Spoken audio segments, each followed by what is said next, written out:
sa gawain at naging ang Dubai at ang United Arab Emirates hindi pa ganong develop, no? Hindi pa, pero ngayon after 15 years, mga kapatid ko, no? 15 years ago, napakaganda na, marami ng pagbabago. Ang simbahan ito hindi ito kaganda, napakaliit, mga kapatid ko. Pero ngayon, kitang-kita at hayag na hayag ang kahaka-hakang pananampalataya ng mga Pilipino. Amen. At pangalan ng Panginoon. So, hindi na tayo migrant workers. Ang mga migrant workers ay mayroong papel na ginagampanan na maaaring hindi alam ng marami, pero tayo ang makabagong mga tagapaghatid ng mabuting balita ng Panginoon. Tayo ay ang sumasaksi kay Kristo. We are the living witnesses of Christ. Amen? Kaya nga may tinatawag po tayo lay empowerment. Kamakailang taon, Year of the Laity, ng laiko. Ito yung mga member ng simbahan na hindi upari, hindi sila mga religious, sila mga laymen, laywomen, pero sila po ay kahanga-hanga at napakalaki ng kanilang inaambag sa ating pong iglesia patungkol sa pagkapatatag ng pananampalataya. Ang inyong pong tema, mga kapatid, na inyong pong natinig kanina ay pinamagatang walk with faith. Ha? Walk with faith. Tapos, ano sabi pa? Ayun. Walk with faith, trust and obey, and be blessed. At yan din ang mensahe ni Brother Rod, ang aming kasamang manggagawa dito sa inyong pong bansa, mga kapatid ko. So, yun ang ating papaksain, mga kapatid ko. Trust and obey, for there's no other way. Amen? Trust and obey, mga kapatid ko. Meron pong isang kwento, mga kapatid ko. May dalawang mag-ama, at yung tatay, binigyan niya ng activity ang kanyang anak dahil ayaw niyang idol na walang ginagawa ang kanyang anak. Binigyan niya ng isang napakalaking cut-up crossword puzzle ng world map. Puzzle. Ha?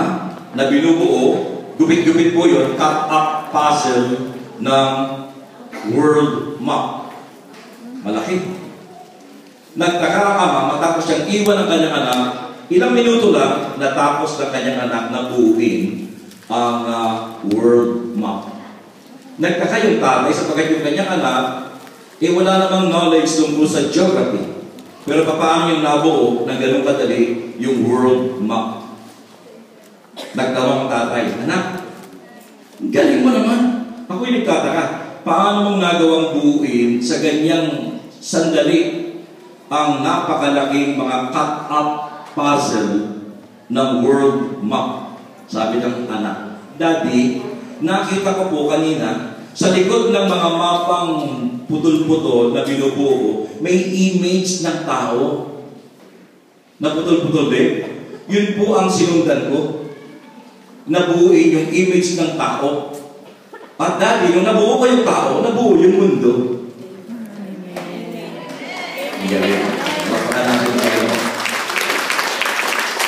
Walang nangyayari sa paligid na hindi muna unang nangyayari sa kaloob-looban ng tao. Lahat ng nangyayari sa ating kapaligiran, kasamahan, kaguluhan, lahat ng yan ay reflection ng nagaganap sa ating kaloob-looban. Kung magulo ang paligid, dahil magulo tao. Kung may kapayapaan, simply means payapa ang mga taong nananahan doon.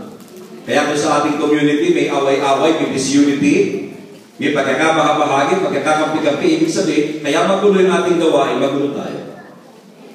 Hindi ka pwede magturo dahil kapag ka nagturo ka, yung isang daliri nakaturo sa tao, tinuturo mo, yung tatlong daliri nakaturo sa iyo.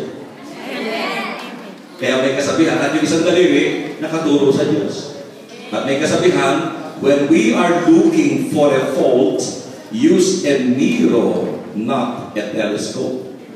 Kapag naghahanap tayo ng kamalian, huwag tayong gagamit ng telescope, sapagkat kapag hinahanap natin kamalian, ang nakikita natin yung mali ng iba. At kahit sila'y malayo, na ma-magnify natin because of the telescope. Pag naghahanap tayo ng kamalian, huwag tayong gagamit ng telescope, ang ating gamitin salamin. Pag ginamit mong salamin, hindi yung kapwa natin ang ating makikita, kundi yung ating sarili. Kaya, ang tao mahilig mag-comment negatively sa kanyang kapwa-tao, may diferensya po yun. May kasabihan tayo, ang magnanakaw galing sa kapwa, ang mayabang galing sa kapwa, ang chismosa galing sa kapwa, ang kirengkeng galing sa kapwa. Tama, mali? Tama!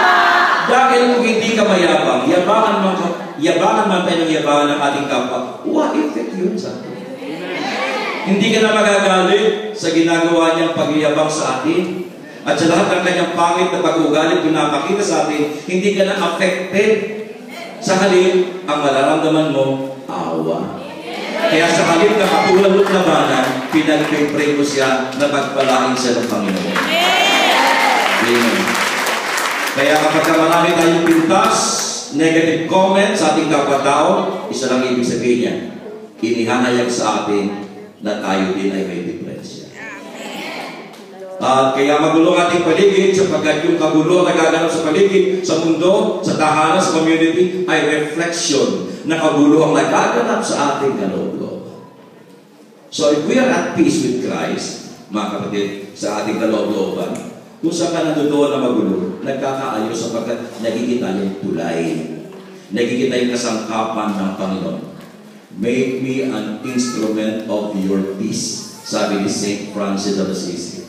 Hindi tayo kumakampi o nagsasayit sapagkat lalong gugulo. Tayo po ay nagsisilbing tulay. Amen? So mga kapatid, with that story na binahagi ko po sa inyo mga kapatid ko, patungkol sa word map, nung buhay ko dati, nung nabuo ko yung tao, nabuo ang mundo. Amen? Amen. Wasak ang buhay ng maraming tao. Maraming tao, ang kanyang pagkatao, hindi integrated, kundi disintegrated. Pag sinabing integrated, buong puso, buong isip, buong lakas, iaalay sa iyo. Buo. Amen? Amen. Buong puso, buong isip, yan. Buong lakas. Yan ang tawag integrated. Hindi divided ang isip. Amen? Hindi urong-sulong. Amen? Amen? Kundi talagang determined. Ako'y para sa Panginoon. Lord, here I am yours. Use me, my Lord and my God. Para baka natin ang Panginoon. Now, ang krisis na laganap ngayon, hindi ho yung krisis sa ekonomiya, kundi crisis of faith. Krisis ng pananampalataya. Bakit nabuo yung mundo? Nung mabuo yung tao, nabuo yung mundo. Magulo ang mundo sapagkat ang tao, kaya siya wasak ang kanyang pagkatao dahil ang tao ay unti-unti nang lumayo sa Panginoon. Godless society. Godless. Godlessness. Kawalang Diyos o pagiging malayo sa Diyos ang ugat ng lahat ng ito, mga kapatid ko. Ang unang pangdaigdig na digmaan ay naganap sapagkat ang tao nakalimot na sa Diyos. Ang ikalawang pangdaigdig na digmaan naganap sapagkat ang tao malayo pa rin sa Diyos. At pag malayo tayo sa Diyos, malayo tayo sa ating kapwa-tao. Amen. Amen? Amen. Mga kapatid ko, at kapag ka ang tao ay nanatiling malayo sa Panginoon, may possibility na sumiklab ang ikatatlong pangdaigdig na digmaan. Masdan nyo, hindi malayo sa ating bansang kinalalagyan ang kagulong nagaganap ngayon. Syria, Iraq, Egypt, Yemen, Lebanon, Jordan, Israel. At sa lahat ng gerang yan, involved ang Amerika. Libya. Nandiyan din ngayon ang Russia, Ukraine. Mga kapatid. At ang digmaan ngayon ay kakaiba. Hindi katulad ng panahon ng Hapon, putok kasa, putok kasa. pwede kang pumilan, pwede kang tumakbo, may pindutan na lang mga kapatid. Ang mga missiles ay nakatapat sa mga bansang kalaban nila. Amen? Amen. Mga kapatid ko. Kaya mga kapatid sa Panginoong Jesucristo, may possibility na sumiklab ang ikatatlong pangdaigdig na digmaan kapag ang tao ay hindi matututo. Huwag lang po natin tingnan muna yung mga bansang nagigera. Tayo na lang. Sa loob ng simbahan, sa loob ng gawain, nakapapasok pa rin. At di maiwasang makapasok pa rin pagkakapakamahagi, inggitan, sabawan, apakan, talangka, mentality, siraan, chismisan, etc. etc. Amen. Mabuti wala tayong sandata. Amen, mga kapatid ko. At mabuti wala tayong taglay na kapangyarihan. Siguro kung ang bawat isa may taglay na kapangyarihan, naku, malaki na ang distraction na gano'n. Amen, mga kapatid ko. So mga kapatid, ang problema ng mundo ngayon ay hindi economic crisis, kundi crisis of faith. Unti-unti nang nakalimot ang tao sa Diyos. At ito palagay ko ang basic need ng tao. Hindi, ang basic needs ng tao, hindi lang po yung food, clothing, at saka shelter. Namulan po tayo na yan ang ating basic needs. Pero hindi lang po yan. Ang basic need ng tao ay makabalik tayo doon sa original. Nung sabihin ng Panginoon, let us create man in our image and likeness. Ang layo na ng itsura natin kay Lord. Alam niyo bang lahat ng bagay na nakikita o mga konkretong bagay na nakikita, na sense, nakikita, nahawakan, naamoy, lahat ng yan ay maging yan ay hayop, things, tao, kalikasan, katulad ng kabundukan, karagatan, mga bituin sa langit, araw at buwan, at marami pang iba. Lahat ng yan na nakikita, gawa ng Diyos, tama po ba? Kasama tao. At lahat ng bagay na nakikita, meron ang Diyos ng blueprints. Nakikinig ko ba kayo? Amen. Ibig sabihin, bago lumutang ang mga bagay na nakikita na ginawa ng Diyos, unang-unang nag-exist ang lahat ng yan sa isip ng Panginoon. Una-muna, bago yan naging logo na nakikita po nyo, na nakapagbibigay ng kagandahan, bago ito naging microphone na nagagamit natin para madinig yung aking tinig, ito muna nagsimulang ipaglihi sa isip ng inventor. Yung naka-inventor. May mga panahon wala pang microphone, panahon ni Jesus. Pero may mga taong nag-isip, paano kayong magagawa para yung maraming tao ay maabot ng aking tinig na hindi ako sisigaw? Microphone. Nandito mula sa mind, ayun ang blueprint. Yung microphone na ginagamit ko ngayon, ito yung kopya nung original na nandito. Amen? So lahat ng bagay na nakikita, hayop, kalikasan, at tao, may blueprint si Lord. Yung original, andito sa isip ng Panginoon. Tama ba mga kapatid? O kayo. Sa lahat ng nilikha